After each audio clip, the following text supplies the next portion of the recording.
আপনি যদি কাউরে শুধু সূরা ফাতিহাটা শিখান, কোন সূরা, ওই লোক যতবার জীবনে সূরা ফাতিহা পড়বে তার একটা পার্সেন্টেজ সওয়াব আমলনামায় আপনার আছে না নাই?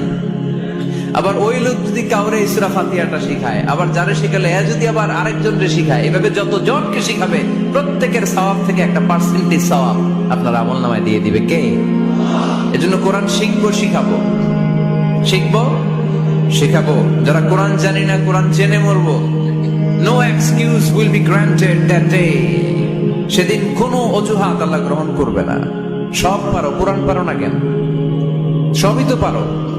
হিন্দিতে কথা বলতে পারো, ইংরেজিতে কথা বলতে পারো, কোরআন পারলা না কেন? কোনো মাফ করবে আল্লাহ? না।